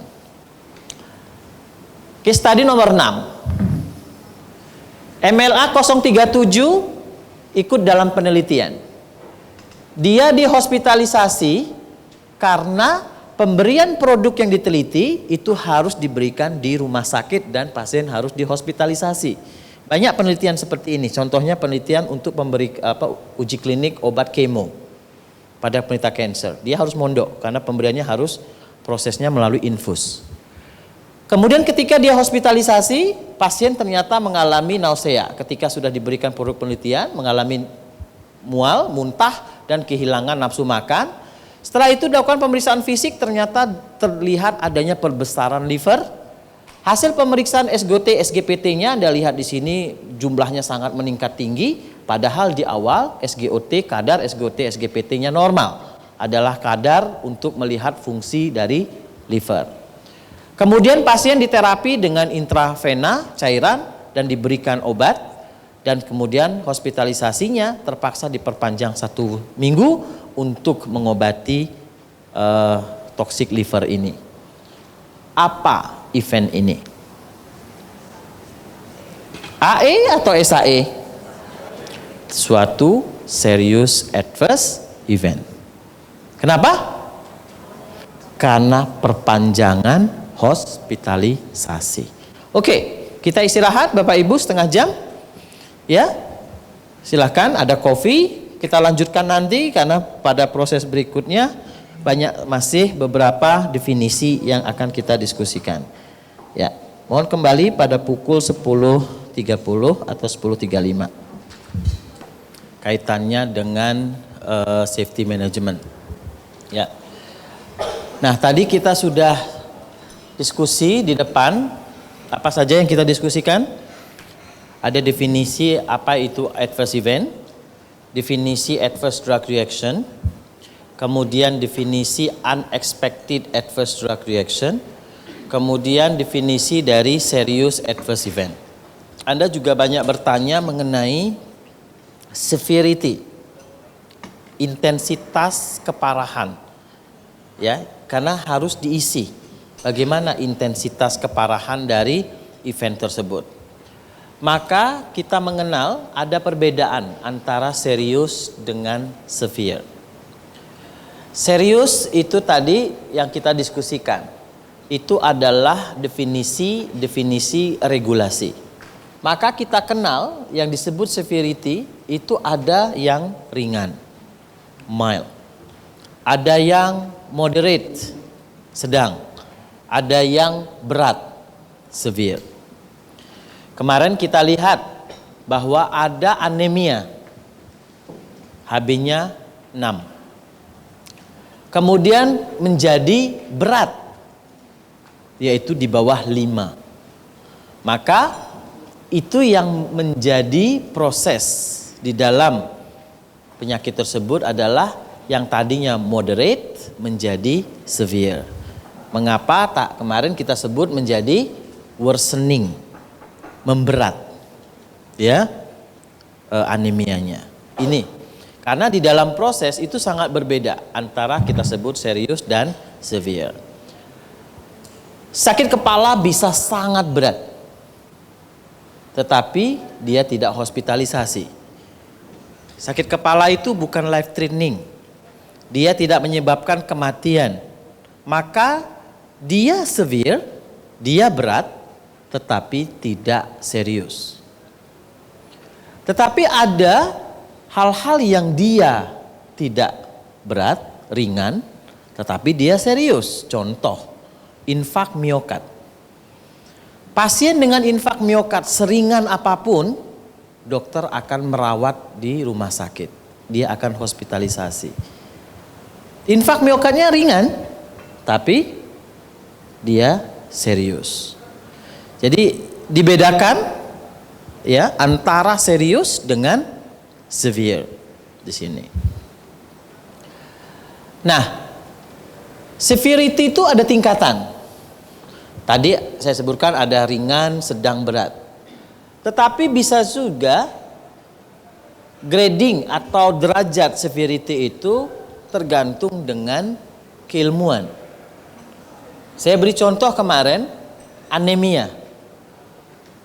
Kapan kita menyebut anemia berat? Nah, kita harus membaca ilmu anemianya. Itu. Bahwa disebut anemia HB di bawah 10. Antara 10 sama 8 dianggap anemia ringan. Antara 8 sampai 5 dianggap anemia sedang. Di bawah 5 disebut anemia berat. Misalnya seperti itu. Ya, kadang-kadang kalau untuk laboratorium itu sudah ada gradingnya sendiri. Boleh nggak kemudian suatu penelitian menggunakan grading sendiri untuk severity? Boleh nggak? Boleh. Tetapi umumnya untuk beberapa penyakit nanti severity itu mengacu pada seperti biasa, derajat intensitas seperti biasa yang ada di yang diketahui. Contoh dehidrasi, nanti kita banyak temukan kalau anak diare misalnya dehidrasi, itu derajat dehidrasinya sudah ada gradingnya. Apakah kita mau pakai yang baru, membuat baru? Malah nggak bisa. Kenapa? Karena itu sudah menjadi pakemnya atau menjadi standarnya internasional. Karena dia ada kaitannya dengan tipe dari terapi yang akan diberikan. Maka kita nggak bisa mengubah itu, ya. Tetapi bisa saja misalnya pain, nyeri, kita menggunakan grading sendiri. Bisa saja untuk kasus-kasus tertentu kita menggunakan grading sendiri. Nah, masalahnya adalah ketika kita melakukan penelitian, adverse event yang akan muncul, serius adverse event yang akan muncul, kita nggak tahu apa. Karena bisa dari A sampai Z bisa muncul semua, kita nggak pernah tahu. Sehingga kalau kemudian kita ingin membuat suatu grading severity, maka kita harus menuliskan semuanya. Oh, itu protokolnya sangat tebal nanti hanya untuk menuliskan grading. Mengapa? Kadang-kadang ada satu protokol yang menyebutkan gradingnya itu sangat umum, yaitu seperti ini. 0 kalau normal, 1 hanya jika kejadian itu masih bisa ditoleransi dengan mudah. Artinya menyebabkan discomfort itu sangat minimum dan tidak mengubah atau mempengaruhi aktivitas sehari-hari. Maka kita sebut ringan. Tetapi kalau kemudian dia cukup discomfort, tidak nyaman, dan kemudian sudah mempengaruhi aktivitas sehari-hari, misalnya dia sudah akhirnya misalnya pulang kerja, nggak bisa kerja, atau kerja cuma setengah hari, itu sudah sedang, karena artinya sudah mulai mempengaruhi aktivitas. Ketiga, itu bahkan mencegah dia dari kehidupan normal sehari-hari. Kadang-kadang dibuat grading yang sangat umum seperti ini, sehingga apapun yang terjadi, kemudian investigator akan mengacu pada grading seperti itu. Kecuali kalau kemudian disebutkan juga untuk penyakit lain, misalnya gunakan grading atau derajat keparahan sesuai dengan keilmuan di bidang medis. Gitu ya. Nah, ini akan ditulis ini, grading ini di protokol.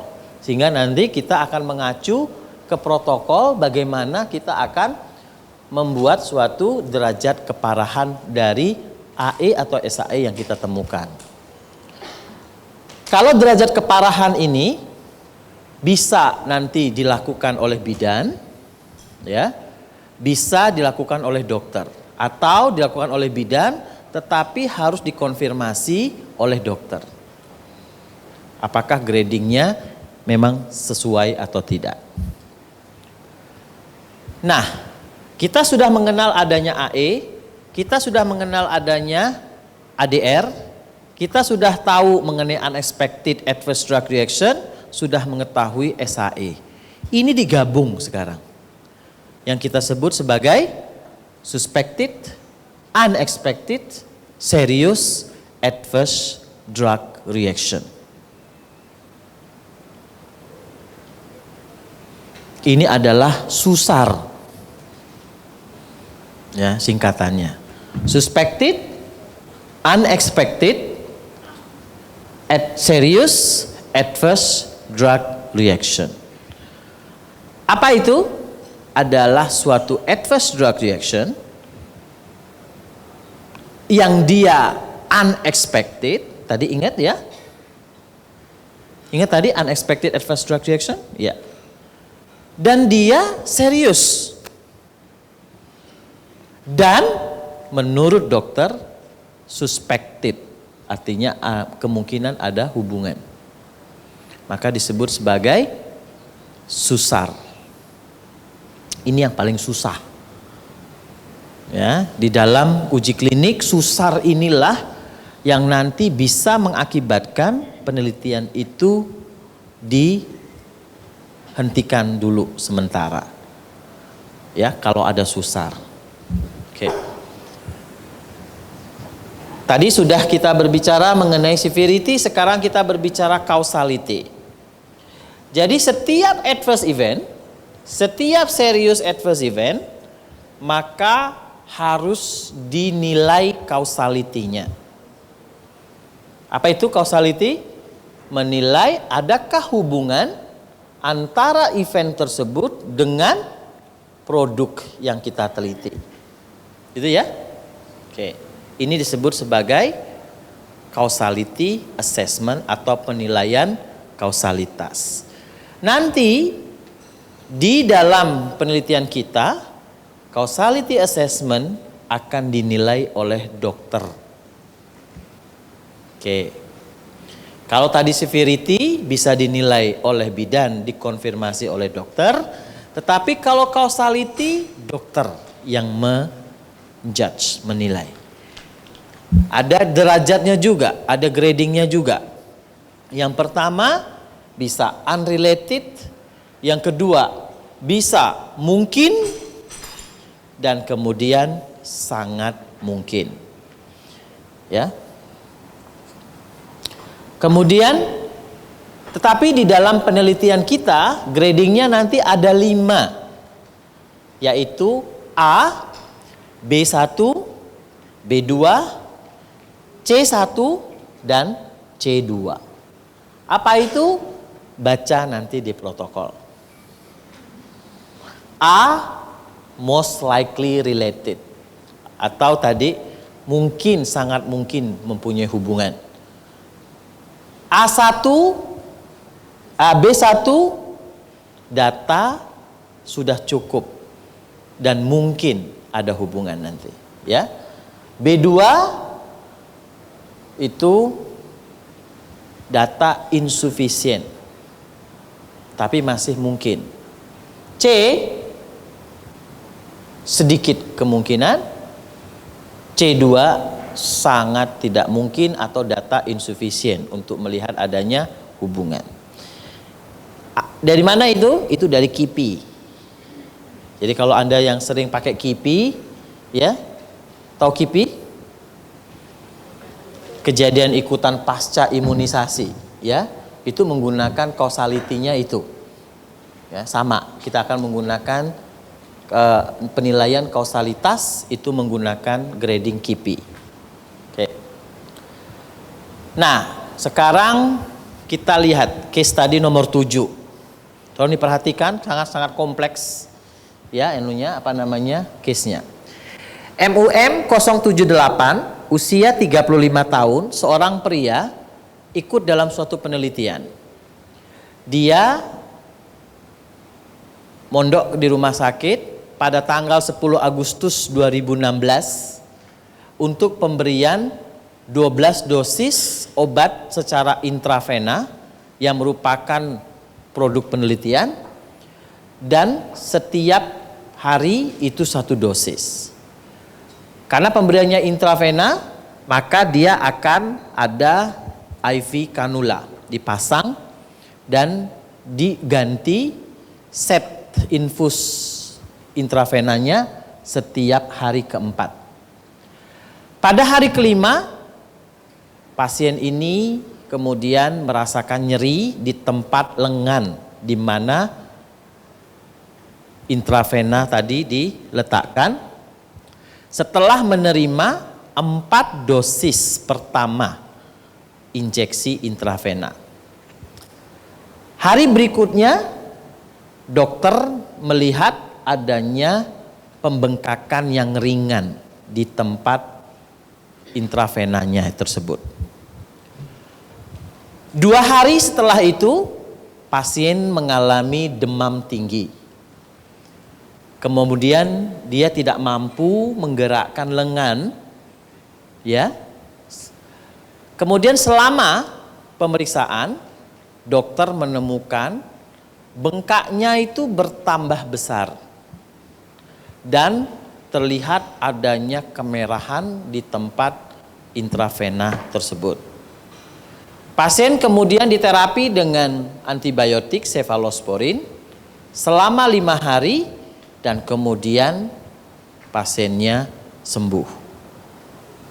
Pertanyaan yang pertama, berapa banyak event dalam kasus ini?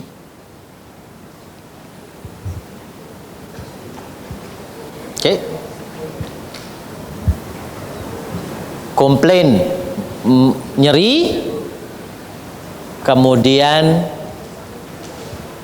adanya pembengkakan ringan, setelah itu tidak mampu menggerakkan lengan, kemudian bengkaknya bertambah berat, kemudian ternyata ada kemerahan di tempat injeksi tersebut. Ada berapa event dalam kejadian ini? Mas Andi, sebutkan berapa? 3 event. Mas William, 1 event.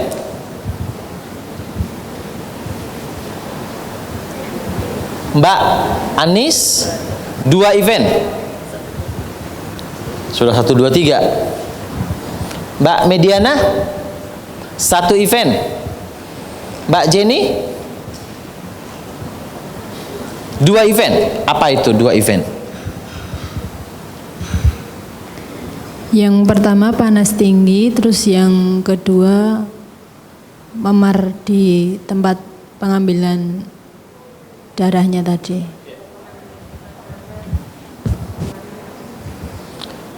Mbak Anis apa? 2.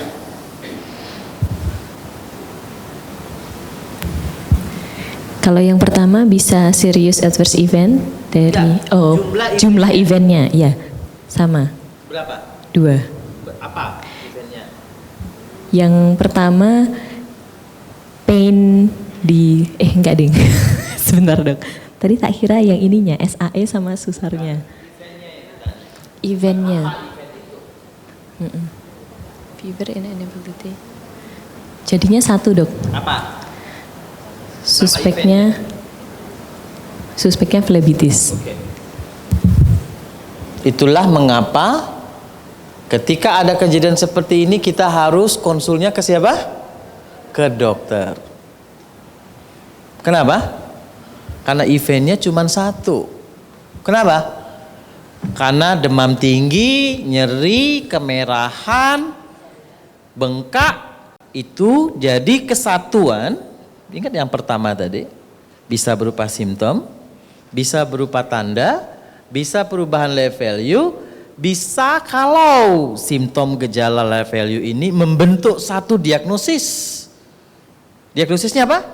Phlebitis. Eventnya berapa ini? 1. Paham kemarin kekeliruannya kemarin? Nuliskan fever 1, muntah 1, ini 1, ini 1. Bayangkan saja kalau ini kamu catat menjadi 5 event, kalau ada 1000 pasien, berapa event yang kamu catat? 5000 event. Ingat, setiap event harus dinilai severity, setiap event harus dinilai causality. Capek nggak sih 5 menilai, padahal sebetulnya hanya 1 event. Paham? Kenapa ini kita bekerja, dokter itu penting di sini karena dia menyebabkan causality dan juga diagnosis. Ya? Gitu. Tapi bisa saja selama proses yang melakukan pencatatan juga bidan bisa. Tetapi bidan juga mendiagnosis, silahkan konfirmasi ke dokter, dok ini betul nggak diagnosisnya itu. Kita eventnya 1. Nanti CRF, pengisi CRF, kalau ada yang seperti ini, tanya ke dokter, dok ini apa diagnosisnya? Menurut dokter berapa banyak eventnya yang harus saya tulis? Paham ya? Oke. Sekarang apa event ini? Baru saya tanya.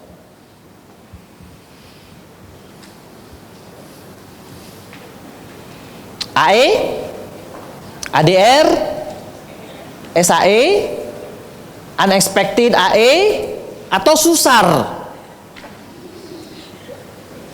Ayo. Ayo apa?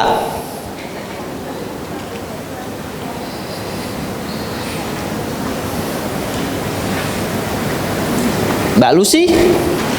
Apa Mbak? Apakah AE? Apakah ADR? Ataukah SAE? Ataukah unexpected ADR? Atau SUSAR? Pilih salah satu. Kalau AE jelas AE. Cuman ini ADR atau SAE? Ayo. SAE. Oke. Kenapa SAE? Mbak Nini, kenapa SAE? Menyebabkan inability. Karena ada inability to move the arm. Apa itu artinya? Ketidakmampuan menggerakkan lengan. Disability. Disability tidak perlu permanen. Disability artinya apa? Aktivitas sehari-hari untuk melakukan fungsi itu terganggu. Menggerakkan tangan kan aktivitas sehari-hari kan? Terganggu kan? Berarti suatu serius. Oke.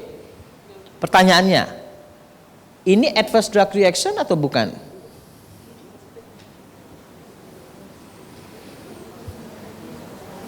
Yes or no? Gimana Anda tahu ini adverse drug reaction? Apa yang Anda lakukan? Melihat causality. Kira-kira causality-nya menurut Anda apa? Unrelated? Possible? Most probable? Siapa bilang possible tadi? Mas William. Kenapa disebut possible, Mas? Karena masih belum tahu pasti, Dok. Jadi masih ada kemungkinan, membuka kemungkinan untuk diteliti lebih lanjut.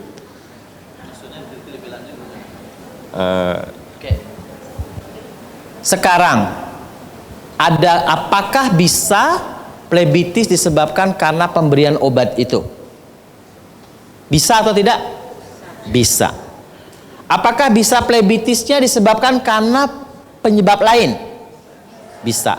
Pada kasus ini lebih besar disebabkan karena obatnya atau lebih besar disebabkan karena penyebab lain? Oke. Kalau 50-50 masih bisa yang penyebab lain 50%, penyebab obat yang diberikan 50%, maka kita masukkan possible. Tapi kalau penyebabnya kemungkinan besar karena obat yang diberikan ini, maka dia menjadi most probable.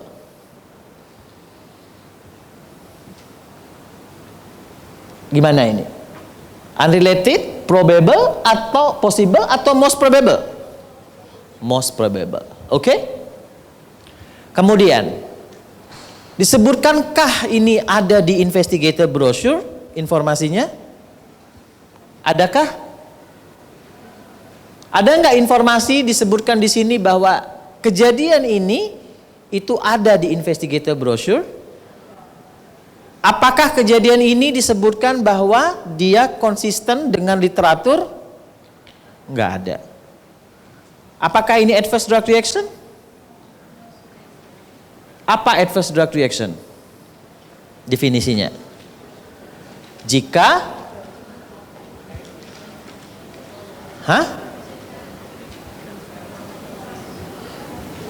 jika hubungannya masih mungkin, gitu, dan ada di literatur. Tetapi unexpected apa? Kalau unexpected ADR tidak konsisten dengan yang ada di literatur. Artinya apa? Mungkin tidak ada di literatur informasi itu. Jadi ini apa disebut apa? Inilah disebut unexpected adverse drug reaction. Ini serius? Serius. Suspek nggak hubungannya dengan obat? Jadinya apa ini? Susar. Oke?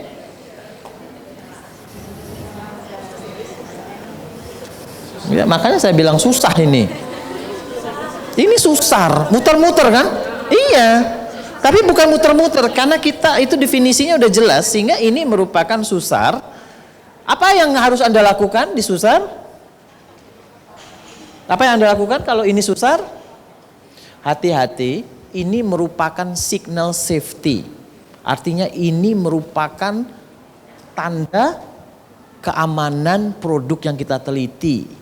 Dan itu susar seperti ini yang harus betul-betul kita waspadai. Kenapa? Karena kita harus mengubah protokol. Apa yang diubah di protokol? Apa yang kita lakukan di protokol? Kita harus mitigasi. Kita harus melakukan planning untuk meminimalkan risiko ini. Ya. Nah, ini harus diskusi nih dengan sponsor, dengan investigator. Gimana supaya kejadian ini nggak terjadi lagi? Apa planningnya? Apa manajemen risiko yang harus kita jalankan supaya kejadian ini nggak terjadi? Setelah itu apa? Masukkan ke dalam investigator brosur, diupdate bahwa ada risiko itu, masukkan ke dalam protokol bahwa ada risiko itu, ubah inform consent bahwa ada risiko itu, Anda harus melakukan reconsent pada pasien. Ya, lihat susar itu luar biasa dampaknya kalau kita temukan. Oke. Nah, apa sekarang tanggung jawab investigator di dalam safety management? Yang pertama, mengedukasi subjek atau orang tua untuk melaporkan semua adverse event. Ini yang penting. Kenapa? Karena kadang-kadang si anak mengalami batuk. Si orang tua merasa, nggak apa-apa. Akhirnya nggak dilaporkan. Atau si pasien, si bayi dibawa mondok ke rumah sakit. Yang bukan rumah sakit penelitian kita. Kemudian orang tua nggak melapor kalau anaknya ternyata mondok. Ini yang penting. Edukasi setiap saat. Kapan itu? Pada saat dia didosing. Pada saat bidan RA menelepon setiap minggu. Diingatkan. Bidan RA mengingatkan, Ibu, Bapak, kalau anaknya sakit apapun mohon dilaporkan. Setiap minggu ketika ditelepon harus diomongkan itu. Bayangkan aja kalau ada orang ngomong kayak gitu tiap minggu, apa yang terjadi di kepala Anda? Nanti dia digigit nyamuk aja lapor, anakku merah-merah digigit nyamuk. Enggak masalah. Gitu. Ya, karena itu juga AE, merah. Tanda. Jadi ingat banget saya dari 1.600 bayi, ya 1.600 bayi ya fase 3 ya, fase 2 ya. Itu berapa AE yang terkumpul? Anda tahu nggak? Bu Salamah tahu nggak berapa AE yang kita kumpulkan? 48.000 AE. Ya. Jadi bisa bayangkan ya anak Indonesia itu ternyata penyakitnya banyak banget. Ya. Nanti saya sebentar lagi mempublikasikan itu. Apa sih penyakit anak Indonesia selama usia 0 sampai 18 bulan? Belum ada tuh penelitian seperti itu. Tapi dari uji klinik fase 2 kemarin bisa muncul. 48.000 adverse event. Itu kita catat semua sampai usia 18 bulan. Jangan kalah ya fase 3 ya, walaupun saya bukan PI-nya di fase 3. Jangan kalah. Anda juga harus mencatat lagi dengan baik. Ya, Anda harus mencatat lagi dengan baik itu. Kenapa? Karena semua adverse event dan semua serious adverse event Anda harus catat selama uji klinik tersebut. Minta orang tua untuk melaporkan. Ya, minta orang tua edukasi setiap saat agar si anak, si orang tua melaporkan apapun yang terjadi ya pada anak tersebut. Kemudian Ini tanya nilai adverse event apapun selama visit, selama telepon call, selama kunjungan bulanan, itu selalu ditanya. Kenapa? Karena bisa saja ada hal-hal yang tidak dilaporkan, itu ditanya, kita capture. Hati-hati, adverse event bisa menjadi serious adverse event. Bayinya demam, dilaporkan demam. Tahu-tahu malamnya kejang, masuk rumah sakit. AE yang tadinya AE menjadi SAE. Catat semua informasi itu di source dokumen. Catat di rekam mediknya bidan, catat di rekam mediknya puskesmas, catat di rekam medik rumah sakit, dan itu nanti data itu akan ditransmisikan, ditranskrip oleh pengisi CRF ke dalam CRF dan dikirim ke data manager. Ini tanggung jawab kita yang paling utama. Ingat, tanggung jawabnya adalah memanage penyakit. Ini responsibility PI dan tim. Apa artinya? PI dan tim harus bertanggung jawab terkait dengan manajemen kalau pasien sakit. Berikan pelayanan yang terbaik pada pasien yang dibutuhkan dan dilakukan oleh orang-orang yang berkualifikasi. Ya, inilah mengapa nanti para bidan kita akan latih MTBS agar bidan menjadi qualified person untuk menangani kasus-kasus. Nanti dokter akan kita training, yaitu untuk emergency. Karena agar menjadi bisa qualified untuk menjaga safety dari pasien kita. Kemudian monitor AE dan SAE itu sampai kemudian event tersebut sembuh. Jadi tidak seperti kalau kita mengobati pasien di puskesmas. Pasien datang dengan ISPA, beri obat, selesai. Tidak. Jika dia terkena batuk, harus dipastikan sembuh. Harus dicatat kapan waktunya dia sembuh. Ingat nggak kemarin? Ada tanggal kapan eventnya mulai, kapan eventnya berakhir. Ini kenapa? Karena recording pada uji klinik itu jauh lebih banyak daripada pencatatan pada pelayanan klinik biasa. Monitor follow up sampai kondisinya stabil atau sampai pasiennya tidak bisa diikuti lagi atau lost to follow up atau pindah rumah atau kemana, ya nggak bisa kita ikuti. Itu kita monitor. Ini kemarin ada kejadian bahwa pasien tuberkulosis si bayi, si anak infan usia diketemukan dia TB itu pada usia 17 bulan. Akhirnya pasien diobati sampai 6 bulan. Tetapi follow up-nya hanya sampai usia 18 bulan. Apa yang akan Anda lakukan pada kasus seperti itu?